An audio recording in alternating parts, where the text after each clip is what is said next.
Hey guys, it's Dave from Curtis Crafts, and today I'm going to be making some acrylic display stands because, organization. I needed a proper display for a few things, and I needed to practice gluing together acrylic for some larger projects in the future.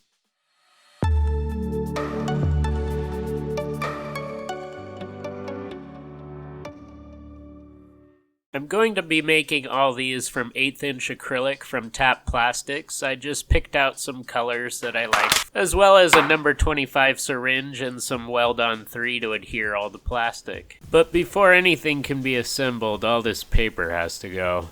I put on some gloves to not leave fingerprints once the solvent hits the acrylic and I accidentally touch it, which will happen.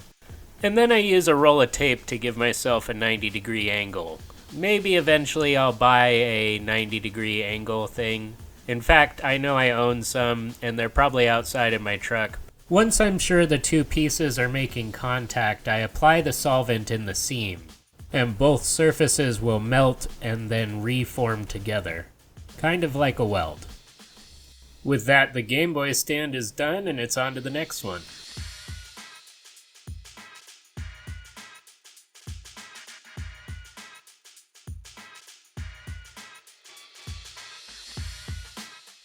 On the Psycho Blaster display, I'm positioning the gun so that I can add two 3/4" acrylic rods that will hold it within the finger guard and under the barrel.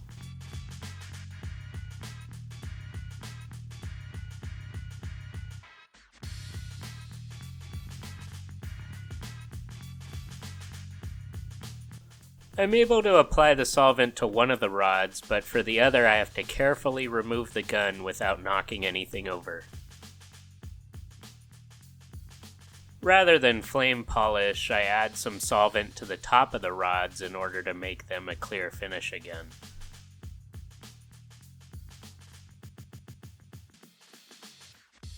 Once they've dried over a couple minutes, I upright the stand and mount the blaster. I'll be adding another piece into the top empty field on this stand, but that's a future video. And that's basically like job security or something.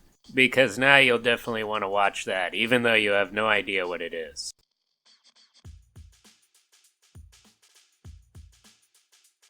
The final display is for my gunship truck model, which you could see in a previous video. And I feel no shame at all dropping my own ads in my own videos. But you should definitely watch it because that's what a cool person would do. And anyway, like I mentioned before, all these plastics came from Tap Plastics, and I paid about $20 for the entirety of it. And they even cut everything to the dimensions I gave them. This particular display, I'm using a smoked black piece of acrylic and 4 pieces of neon Gruyello. Once I'm done putting the Gruyello pieces on the smoked acrylic roadway, I test fit the model to make sure all my measurements were right in the first place. Luckily they were, and that stack of magic cards in the background is what I used to elevate the acrylic roadway to glue this together. It's an exact measurement, I'm just not sure what it is. Now that I'm done with my 3 acrylic stands, it's off into the display case they go. I'll be making more of these for other things and eventually light these up. But for now, I've got a 1988 Panasonic boombox to ruin. And if you'd like to see that, or if you'd hate to see that, be sure to subscribe.